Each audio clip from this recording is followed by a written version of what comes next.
Welcome to the Under 8 Podcast, a daily college basketball show brought to you every weekday in under 8 minutes. At the time of recording, it is Wednesday, November 15th, just after midnight, right after the conclusion of Kansas and Kentucky. My name is Josh Mullenix. On today's pod, two high-level games at the Champions Classic and a big road win for the Marquette Golden Eagles. It's all right here, right now on the Under 8 Podcast.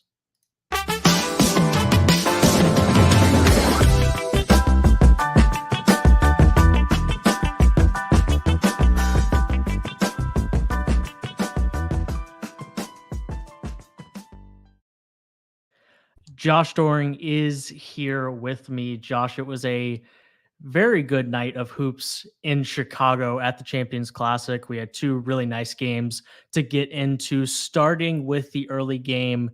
The Duke Blue Devils, a 74-65 win over Michigan State, and they bounced back from last week's loss to Arizona. Yeah, we talked about after that game not getting a lot from the bench, not getting a lot from the freshmen. Well, Caleb Foster said, "Hi, here I am," and completely took this game over. And to me, there are two things that stand out here. One was Caleb Foster. These are two very similar teams in the sense that, right, everybody's excited about the combination of the returners and these loaded freshman classes. The freshmen overall weren't great outside of Foster for either team. But Foster was phenomenal. That was the difference there. And then Duke shot 30 free throws. Michigan State shot 12. Ultimately, it came down to those two things for me. You know, Caleb Foster was pretty non-existent in the Arizona game. You know, and I didn't watch the first game that Duke played. So after that game, I had this moment of, wait, what about Caleb Foster? We talked about him plenty in the preseason, and of course, 18 points on 7 of 8 shooting, I wasn't exactly expecting in this game, but it's, you know, we've seen 3 games from Duke, and he's had 15, 0, and 18. So he's going to be an important part of their bench production. And Duke is one of those teams that part of their ceiling was the freshmen that were coming in, of course, in the recruiting class that they had. It was really important on a night where the other backcourt guys for Duke were not very good at all and not super efficient. I mean, Tyrese Proctor, Jeremy McCain, and Jeremy Roach in the starting lineup went 6 of 22 from the field. So Caleb Foster's punch off the bench was much needed. On the Michigan State side of things, the shooting didn't get much better. 6 of 19 from the 3-point line. Tyson Walker kind of took over this game in the second half for a long stretch and was part of the reason that Michigan State even had a chance to win this game as we got towards the under 4 timeout of the second half. Yeah, and Malik Hall also had a good second half.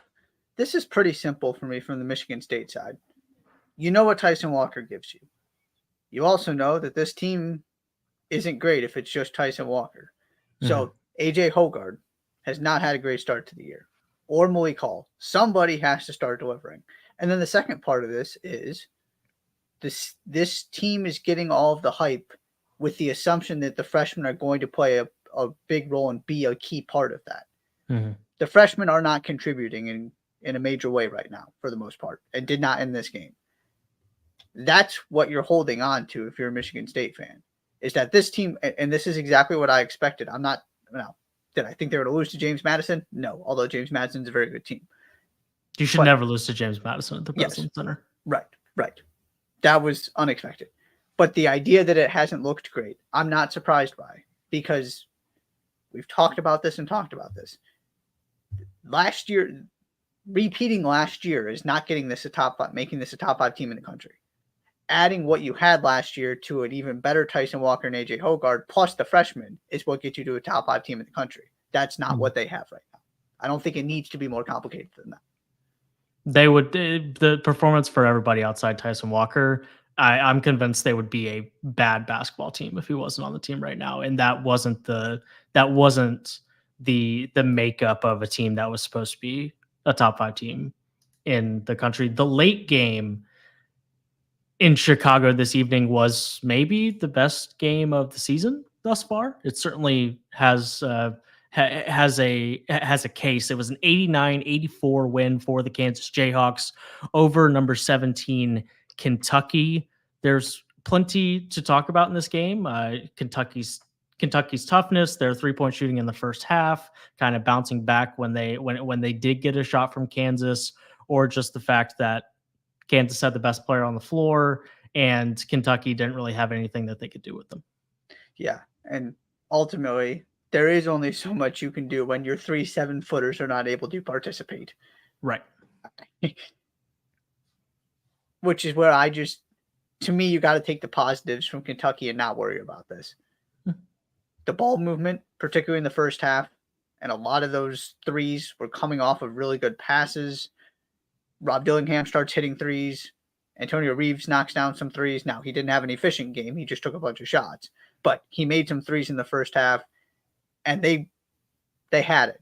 And then the three stopped falling, and Kansas continued to dominate the interior with their two really good interior players. KJ Adams had a really good second half until he fouled out.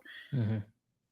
Hunter Dickinson just grabbed every rebound and, was getting upwards of 30 points. I mean, there is no solution to that problem until Kentucky gets all of its size back.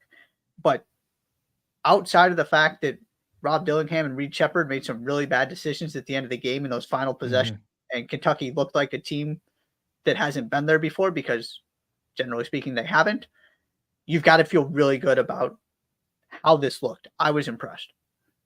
Yeah, I think it came down to exactly what we thought it was going to come down to with a Kentucky team that their tallest guy was 6'9", and that's you have the second best, the first best, one of the two best big men in the country this year, and Hunter Dickinson, and he went to work, and the other two most proven commodities in college basketball, DeJuan Harris at the point guard position and Kevin McCullough just being a jack of all trades and going 12, 10, and 10, ultimately was just a little bit too much for a young Kentucky team. But I agree, I come away feeling better about John Calipari's team than I did coming into the Champions Classic.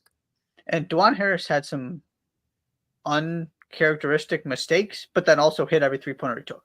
So, yeah, and had the best offensive game of his career. So that was kind of strange too.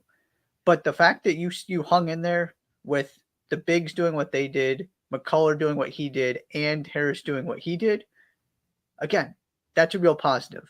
The last thing I want to say, I know Kansas scored pushing 90 points. The other thing in that first half that I still have reservations about, but it was particularly defensively.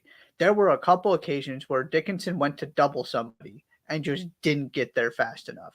And all of a sudden, it was a very easy pass or a pass to a pass for a wide open three.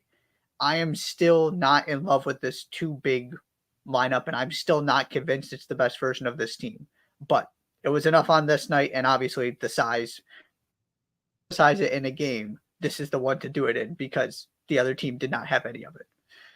Yeah, absolutely. Last on the list this evening, Champions Classic always delivers and did so again in 2023. Last but not least on the docket, Marquette rolls into Champaign against a top 25 team in the Fighting Illini and get a 71-64 win, and the best point guard in the country goes for a cool 24, 4, and 6 on a bum ankle.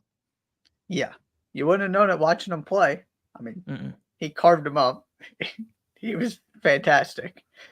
And they just did enough. They got a bunch of points in the paint, kind of survived some of Illinois' shooting. Illinois had a really good stretch at the beginning of the second half where they actually started being aggressive and not just settling for threes.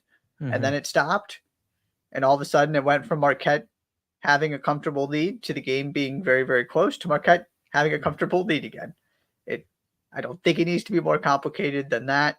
And on the Illinois side, the big takeaway for me, there's no shame in losing to Marquette, obviously. You need somebody to help Terrence Shannon. In this game, it was Marcus Dalmask, and he looks like he could be that guy. And if you get that kind of production from those two guards, plus Coleman Hawkins, plus everybody else, you're in business if you're Brad Underwood. as long as you get it from the guys that you didn't get it from in big games. I mean, yes, in theory, Coleman Hawkins is one of those guys. He Right. had 5 points on 2 of 9. Those two guys that you mentioned, they were, it's not like it was crazy good. Those two guys were 12 of 29 from the field together, and there were only 5 total field goals from the rest of the starting lineup. So it's not, you're in business in the sense that you're probably a mainstay in the top 25, not that we're really talking about you as one of the premier teams in the country. Yeah. There's clearly a gap between these teams, and Luke Goody was also very, very productive off the bench. That's a good sign for Illinois as well, because you're going to need those pieces. But I mean, Marquette looks like Marquette. There just isn't, I feel like, that much to say about it, because it's exactly what we expected. They're just really good. You probably would have liked to see a little bit better defense, but they weren't spectacular defensively last year either. What they do is they run a really, really good offense, and they did so again in this game. The only thing I'll mention for Marquette is we talked about with guys, with David Joplin moving into the starting lineup and the bench kind of needing a new boost. Where does that come from? You didn't get a ton of it in this game.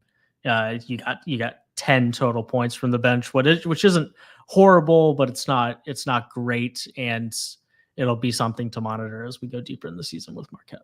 Yeah, absolutely. Anything else, Josh? Want to recognize Mikhail Williams, 42 points for LSU. That's a bomb. Interesting developments with that team and everything that happened with Angel Reese apparently getting benched as a coach's decision, and Mikhail Williams casually dropping 42 points as a freshman. So some interesting things happening for the defending national champions on the women's side. That's all. As we are recording live on the stream right now, the University of Southern California is down 31-38 to UC Irvine. They are 9 of 35 from the field right now. That's that one is tough. So we'll monitor that, and we'll see what comes of that. But that is all we have for you this evening. That's the Under 8 podcast for Tuesday, November 14th. It is early in the morning on November 15th, just after midnight. Be sure to subscribe to the podcast wherever you listen to your shows, and follow the Under 8 Pod on Twitter, TikTok, and YouTube. Thanks so much for being here, and we will see you tomorrow.